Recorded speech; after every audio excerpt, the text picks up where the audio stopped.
1951 में मौत का साया रोमानिया के गांव कार्ता के एक बड़े मोनेस्ट्री पर छा गया। इस गांव के लोग समझते थे कि ये मोनेस्ट्री मनहूस है, इसलिए कोई भी इसके करीब नहीं जाता था। रात की तारीकी में दो सिस्टर्स डर से भरी आंखों के साथ एक बंद दरवाजे की तरफ बढ़ रही थीं। एक सिस्टर के हाथ में एक खास चाबी और दूसरे हाथ में एक लैंप था। जैसे ही वो बंद दरवाजे के करीब पहुंची, उसने दूसरी सिस्टर से कहा, आज हमें अपनी जान कुर्बान करनी होगी, वरना वह सबको मार डालेगा। इस बंद दरवाजे पर लिखा था, गॉड यहां खत्म होता है। कहो दूसरे शब्दों में, यहां पर गॉड की ताकत काम नहीं करती। चाबी वाली सिस्टर ने धीरे से दरवाजा खोला और अंदर चली गई। इसी दौरान दूसरी बहन दुआ करने लगी, जैसे कि ईसा मसीह उन्हें बचा सके।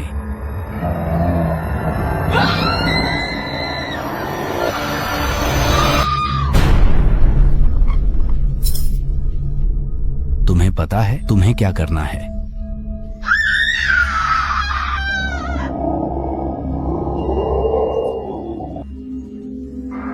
दूसरी बहन फौरन चाबी लेकर भागी और एक बड़े शीशे के सामने खड़ी हो गई। उसने एक मर्तबा पीछे देखा। अंधेरे से एक स्याह मूरत उसकी तरफ बढ़ रही थी। अचानक बहन ने खिड़की से छलांग लगा दी। अगली सुबह एक किसान ने मोनेस्ट्री के मुख्य दरवाजे पर एक नन की लाश लटकती हुई देखी और डर कर भाग गया।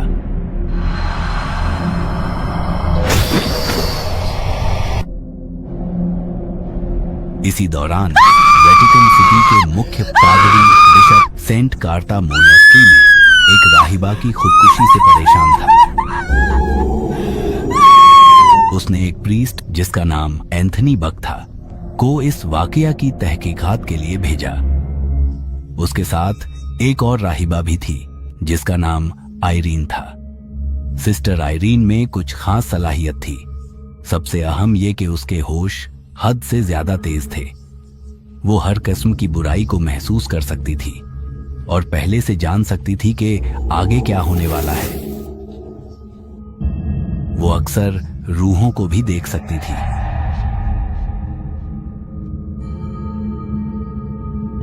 पादरी एंथनी बक और sister Irene Saint Carta monastery पहुंचे। जैसे ही वो अंदर गए, उन्होंने महसूस किया कि कोई बुरी ताकत उनके इर्द गिर्द है। शाम हो चुकी थी और मोनेस्ट्री की तमाम राहिबाएं इबादत में मशरूफ थीं। इसलिए पादरी एंथनी और सिस्टर आयरीन वहां से निकलकर करीबी मेहमान आश्रम में रुक गए।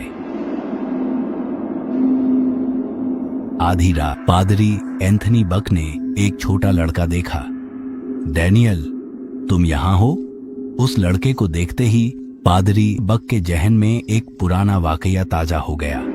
बहुत साल पहले जब वो लियोनन फ्रांस के गिरजा का इंचार्ज था, उसने एक छोटे लड़के का जिन्न निकाला था जो एक डरावनी रूह के कब्जे में था।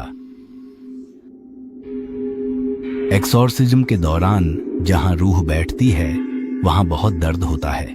वो छोटा बच्चा दर्द बर्दाश्त नहीं कर सका और उसकी मौत हो गई। और अब इतने सालों बाद वही बच्चा उसके सामने खड़ा था।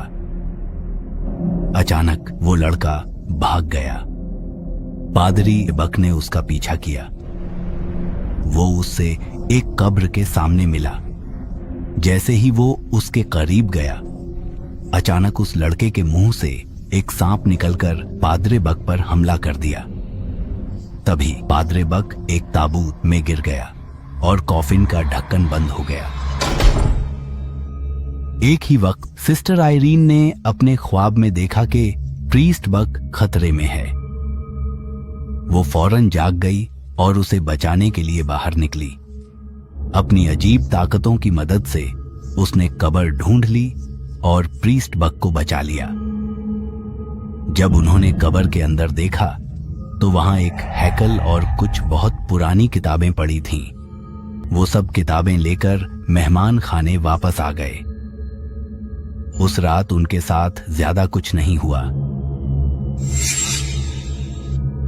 अगली सुबह दोबारा प्रीस्ट एंथनी बक और सिस्टर आयरीन मॉनेस्ट्री में दाखिल हुए।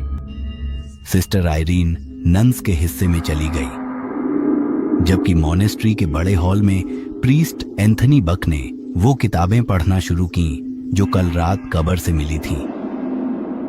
इसी दौरान एक सिस्टर आयरीन से मिली।